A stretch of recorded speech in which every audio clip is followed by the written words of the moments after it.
ദൈവനാമത്തിന് മഹത്വം ഉണ്ടാകട്ടെ. ജീവനീറിലേക്ക് ഏവർക്കും സ്വാഗതം. ഒരു പ്രാവശ്യം കൂടെ ദൈവവചനമായി നിൽക്കുവാൻ കർത്താവ് കൃപയതിനായി തിരുനാമത്തെ നന്ദിയോട് സ്തുതിക്കുന്നു. ഇന്നത്തെ നമ്മുടെ ചിന്താവിഷയത്തിന് ആധാരമായി ഉത്തമഗീതം 4-ാം അധ്യായം 15-ാം വാക്യവും 13-ാം വാക്യവും ഒന്ന് വായിക്കുന്നു. ഉത്തമഗീതം 4-ാം അധ്യായം 15-ഉം 12-ഉം വായിക്കുന്നു. ഈ തോട്ടങ്ങൾക്ക് ഒരു നീരവും വറ്റിപ്പോകാത്ത കിണറും ലെബാനോനിൽ നിന്ന് ഒഴുകുന്ന ഒഴുക്കുകളും തന്നെ. 12-ാം വാക്യം, എൻ്റെ സഹോദരി, എൻ്റെ കാന്ത, കെട്ടി അടച്ചിരിക്കുന്ന ഒരു തോട്ടം, അടച്ചിരിക്കുന്ന ഒരു നീരുറവ്, മുദ്രയിട്ടിരിക്കുന്ന ഒരു കിണർ. ഈ തോട്ടങ്ങൾക്ക് ഒരു നീരുറവും വറ്റിപ്പോകാത്ത കിണറും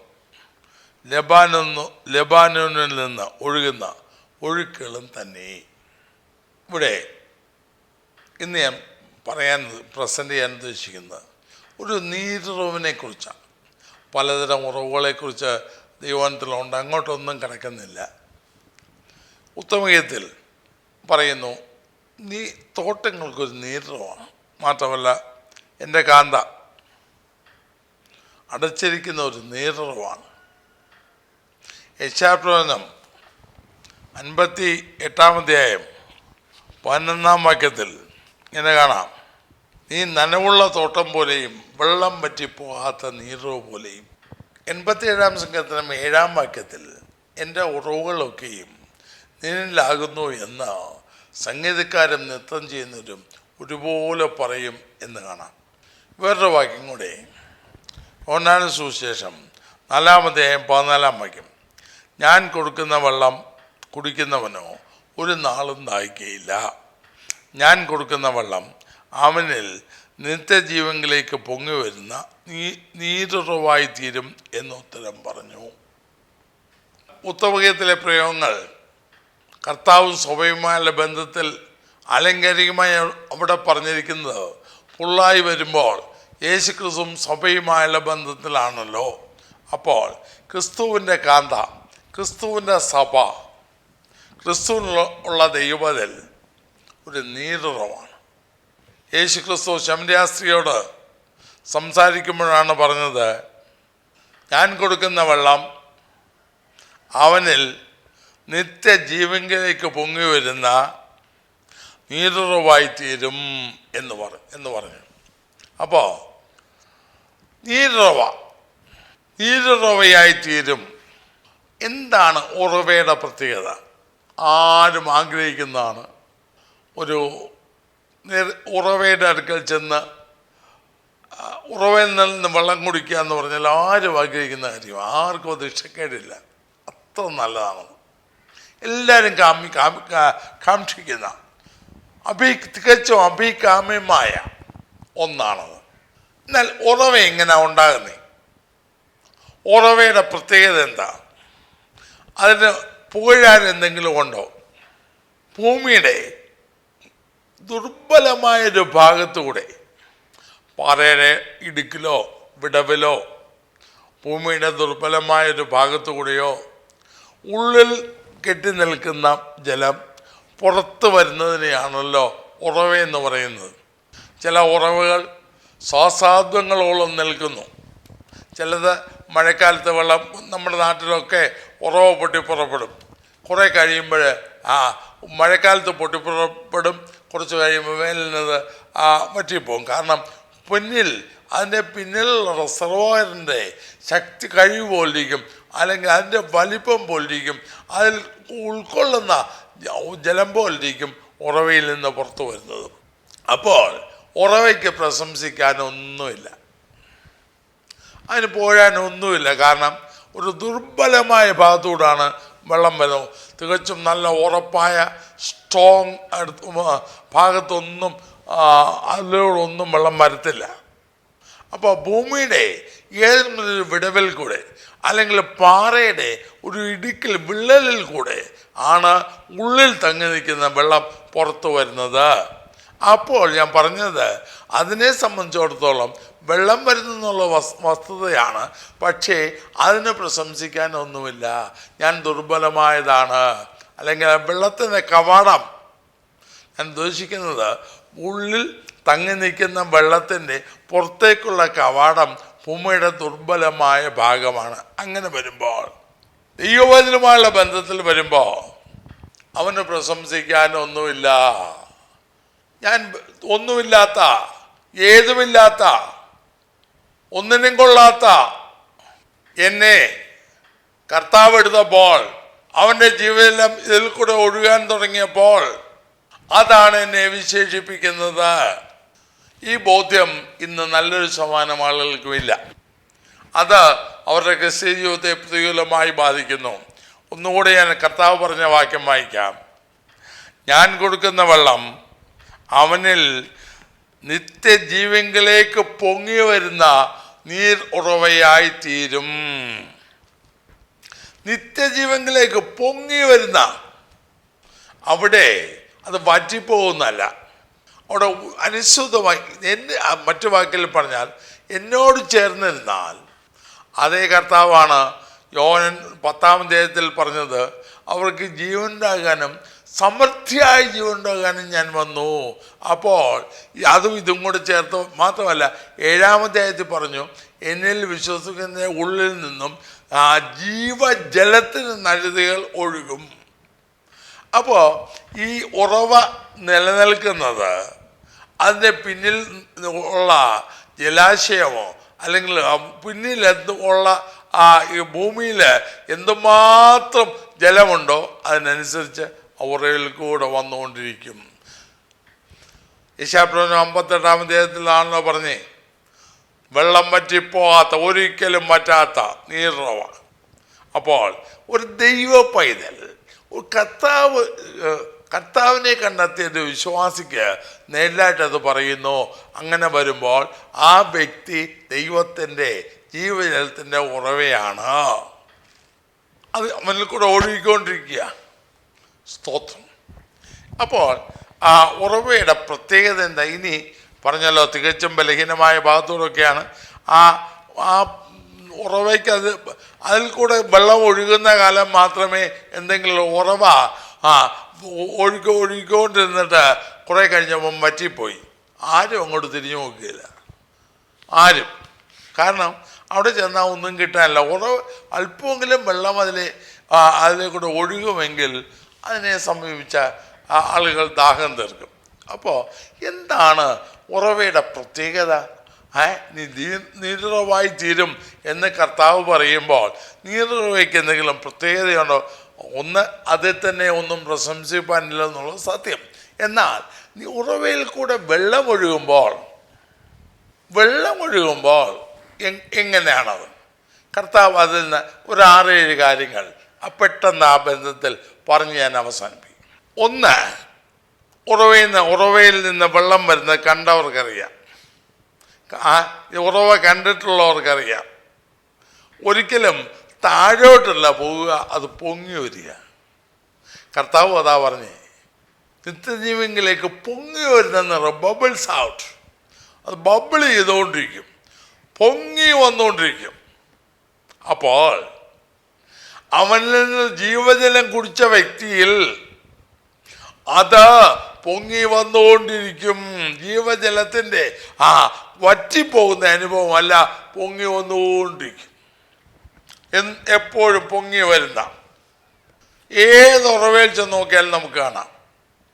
അത് വെള്ളം ഒരുപക്ഷെ നമ്മൾ അടച്ചു വച്ചെന്നിരിക്കട്ടെ. ഞാൻ എൻ്റെ ചെറുപ്പകാലത്ത്, തീരെ ചെറുപ്പമായിരുന്ന സമയത്ത് ഞങ്ങളുടെ അവരൊക്കെ പല ഉറവുകളും ഉണ്ട്. അപ്പോൾ അവിടെ കുളിച്ചിട്ടുണ്ട്, അവിടെ കളിക്കാൻ പോകുമായിരുന്നു, പല കാര്യങ്ങളുണ്ട്. അപ്പോൾ ആ സമയത്ത് എൻ്റെ കൂട്ടുകാരുടെയൊക്കെ ഹോബിയായിരുന്നു ആ മണ്ണ് കൊണ്ടുവന്ന് അത് അടച്ചു നോക്കും, അടച്ചു വയ്ക്കും. എന്നാൽ ഇച്ചിരി ഞാൻ അടയ്ക്കും തോറും വെള്ളം കവിഞ്ഞൊഴിക്കുന്നു, പൊങ്ങി വരും. അതിനെ ഒതുക്കാൻ സാധ്യമല്ല. അപ്പോൾ യെശയ്യാപ്രവചനം 12 പറയുന്ന പോലെ രക്ഷയുടെ ഉറവിൽ നിന്ന് വെള്ളം കോരുകയാണെങ്കിൽ അത് കുറഞ്ഞു പോകുകയല്ല, അത് പൊങ്ങി വരുന്ന അനുഭവമായിരിക്കും. ദൈവത്തിന് സ്തോത്രം. മാത്രമല്ല, ഉറവയിൽ നിന്ന് വേറൊരു കാര്യം നമുക്ക് ശ്രദ്ധിക്കാം. അതിൽ എപ്പോഴും ഏറ്റവും നല്ലതാണ്, ഏറ്റവും മെച്ചമായതാ വരിക. പഴയതൊന്നും വരത്തില്ല, പുതിയതായിരിക്കും.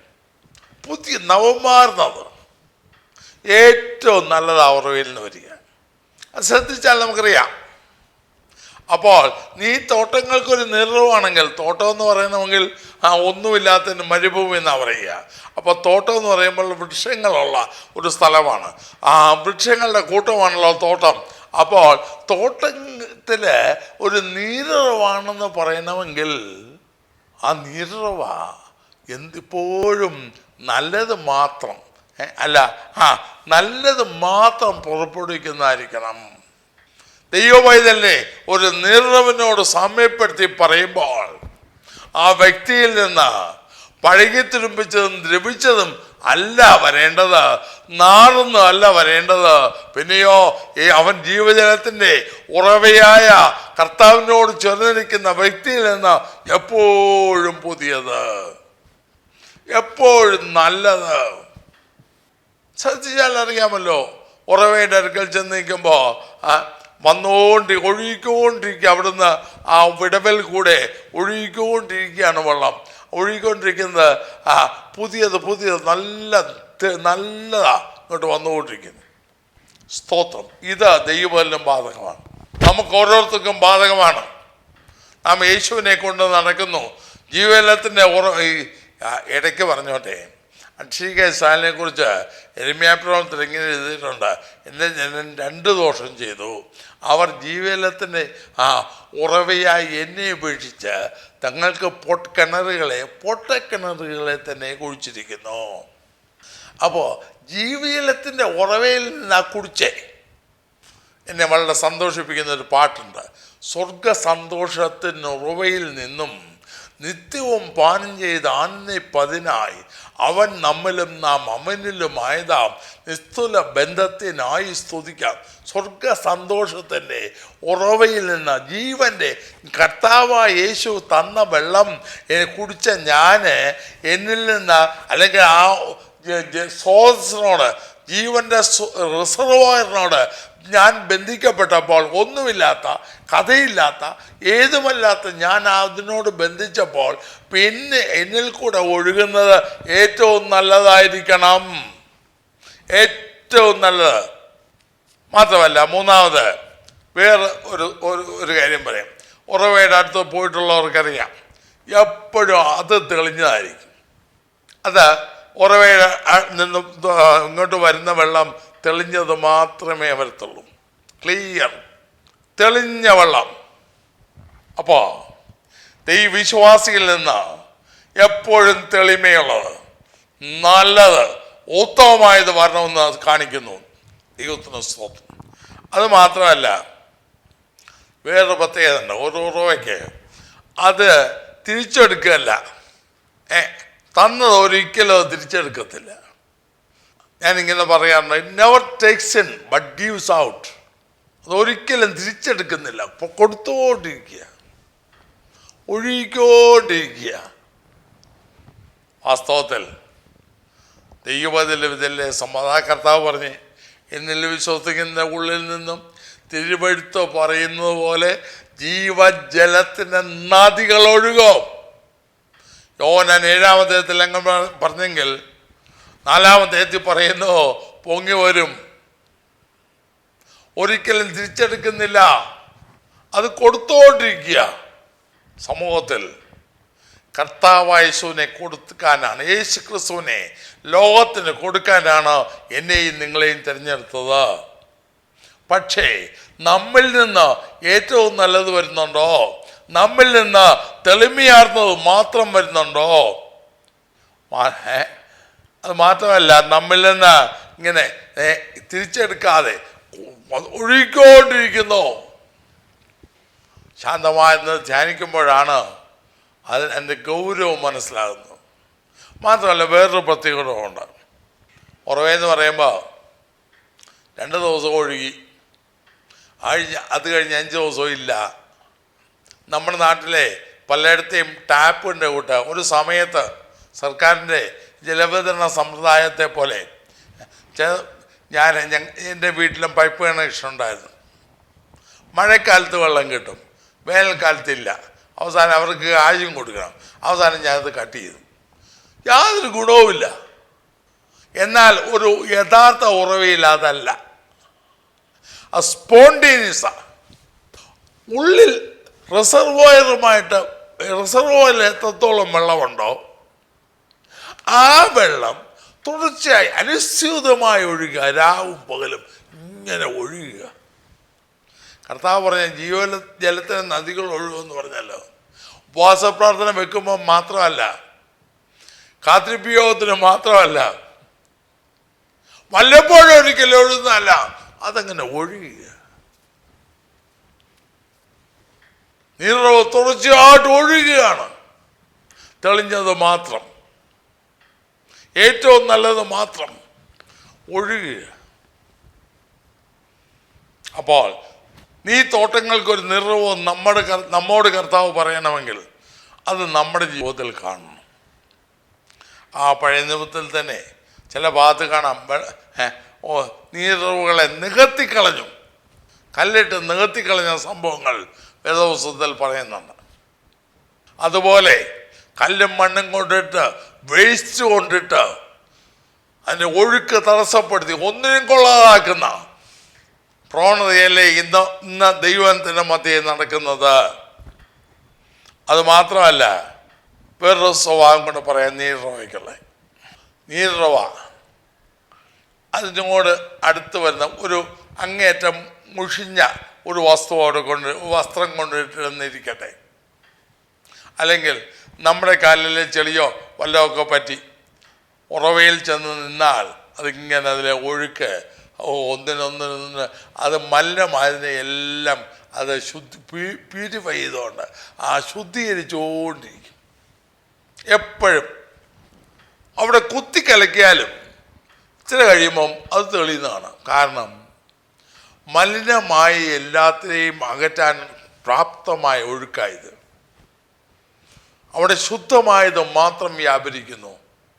അപ്പോൾ അത് വിശുദ്ധമായത് മാത്രമല്ല, അത് തെളിഞ്ഞത് മാത്രമല്ല, കലങ്ങിപ്പോയതിനെ തെളിയിക്കുവാൻ, തെളിമയുള്ളതാക്കുവാൻ അതിന് കഴിയും. ഉറവയുടെ സ്വന്തം ശക്തി കൊണ്ടല്ല, അതിൽ നിന്ന് റസോയിൽ നിന്ന് ആ ദ്വാരത്തിൽ കൂടെ എന്തുമാത്രം പ്രവഹിക്കുന്നോ ശക്തിയായ ആ പ്രവാഹത്തിന് മുൻപിൽ ഏത് കലങ്ങി മറിഞ്ഞതും തെളിയും.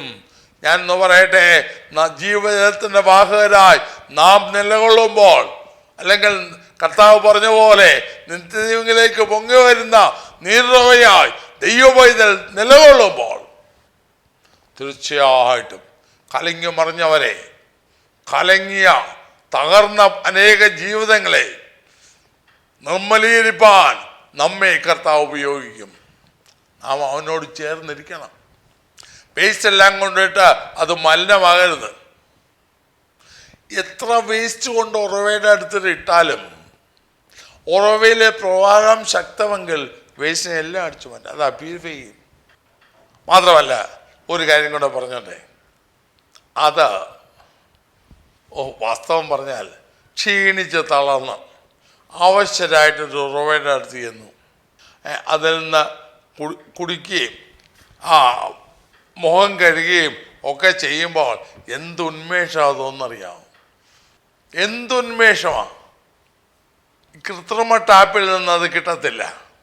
എന്നാൽ ഉറവയാണെങ്കിൽ അതിൻ്റെ അടുക്കൽ അത് റിഫ്രഷ് ചെയ്യുന്ന, ആശ്വസിപ്പിക്കുന്ന, ആശ്വാസം നൽകുന്ന, ചൈതന്യം നൽകുന്ന, ഉത്തേജനം നൽകുന്ന. തളർന്ന് ക്ഷീണിച്ചങ്ങോട്ട് പോയി അതിൻ്റെ അടുക്കൽ ചെന്നു, അവിടെ ചെന്ന് മുഖമൊക്കെ കഴുകി അയച്ച വെള്ളമൊക്കെ തൊട്ടുമ്പോൾ അതിന് തണുപ്പ് അല്ലെങ്കിൽ അതിൻ്റെ പ്രത്യേകത തീർച്ചയായിട്ടും ഏത് മനുഷ്യനെയും ഒരു ആശ്വാസം വരുന്നതായിരിക്കും.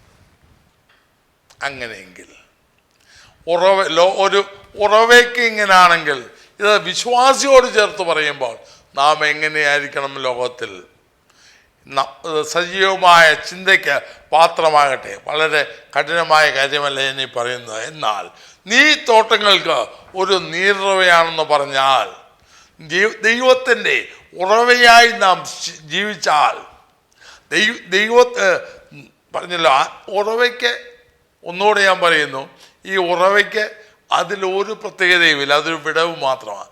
അവിടുന്ന് ഒഴുകുന്ന ഒഴുക്കാണ്. അതിൻ്റെ പിന്നിൽ കെട്ടി നിൽക്കുന്ന റിസർവോയറിലെ വെള്ളം ഒഴുകുന്നതാണ് ആ നീരുറവയെ സജീവമാക്കുന്നത്. ആ ഒഴുക്ക് തടസ്സപ്പെട്ടാൽ ഉറവയുടെ കഥ കഴിഞ്ഞു.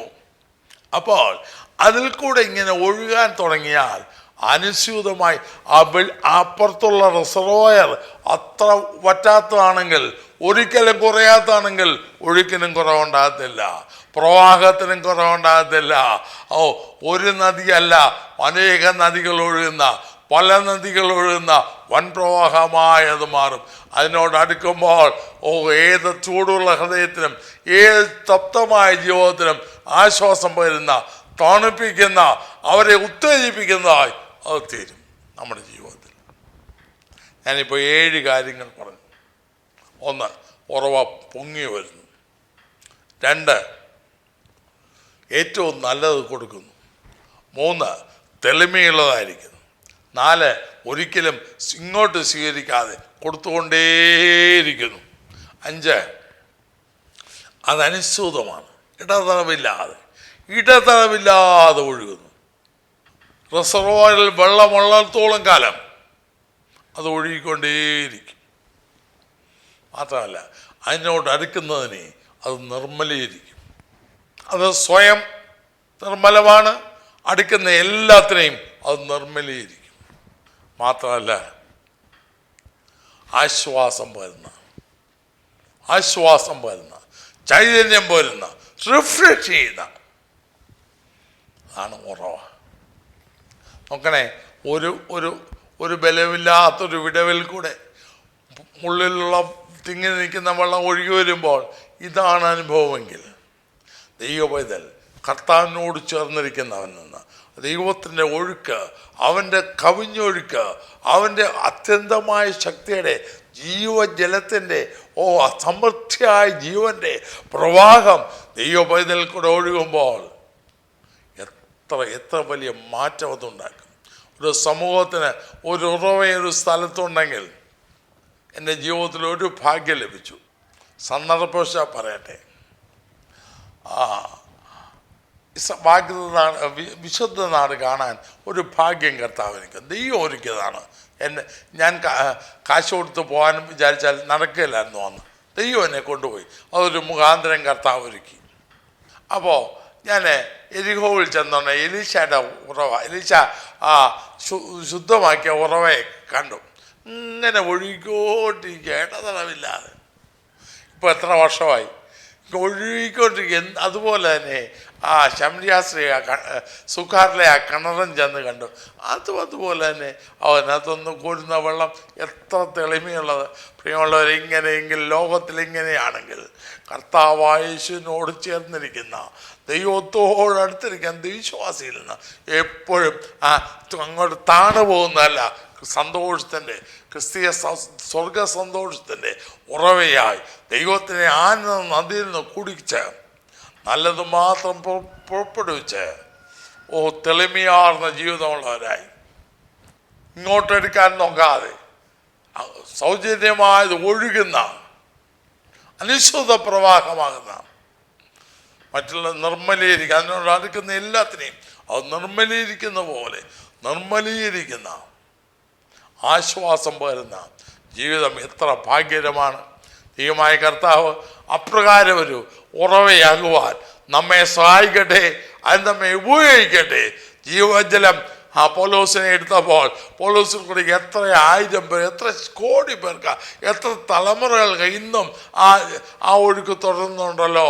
പൗലോസിനെ കർത്താവ് കൊടുത്ത ശ്രേഷ്ഠമായ വെളിപ്പാടാണല്ലോ സഭയ്ക്ക് ഇന്നും അടിസ്ഥാന ഉപദേശമായിരിക്കുന്നത്.